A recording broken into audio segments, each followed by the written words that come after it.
प्रकरण और कोर्ट ने कंप्लीट लॉकडाउन को लेकर क्या कुछ कहा है?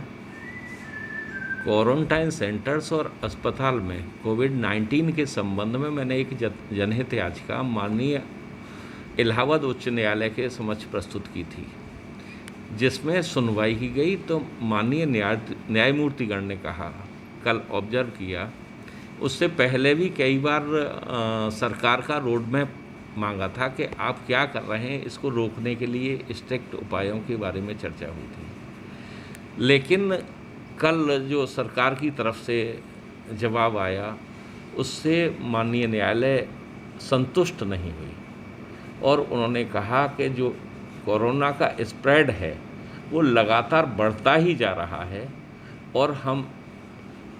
और इसको रोका जाना चाहिए। जो सरकार ने अभी तक उपाय किए हैं वो पूर्णतः संतोषजनक नहीं है।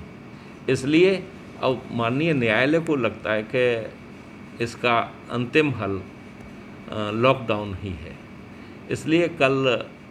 इसलिए माननीय न्यायालय ने राज्य सरकार को 15 दिन का लॉकडाउन लगाने का सुझाव दिया है और इसकी अगली सुनवाई 28 अगस्त को होनी है, जिसमें चीफ सेक्रेटरी उत्तर प्रदेश से कंप्लीट रोड मैप के साथ एक एफिडेविट फाइल करने के लिए कहा गया है। कोर्ट ने क्या कहा है कि ब्रेड बटर से ज़्यादा ज़रूरी जान की कीमत?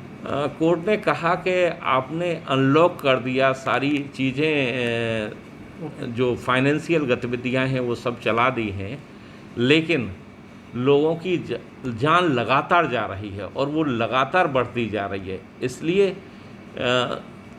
इसके फाइनेंशियल एक्टिविटीज़ के साथ साथ हमें लोगों की जान की भी चिंता है।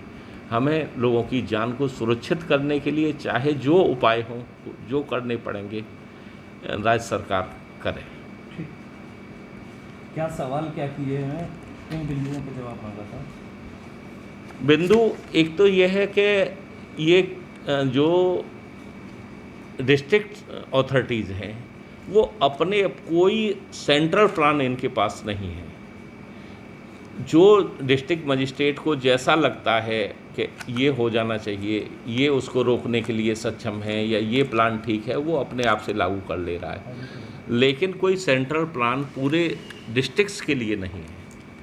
तो कोर्ट ने ये कहा है कि आप कोई सेंट्रल प्लान लेके आइए जिससे कि सब डिस्ट्रिक्टों में उसको लागू करके इसको कोरोना के प्रसार को रोका जा सके। ये जो स्प्रेड कर रहा है इसको किसी भी हद तक रोका जा सके, चाहे उसके लिए कुछ भी करना पड़े राज्य सरकार। अगली डेट कब लगी?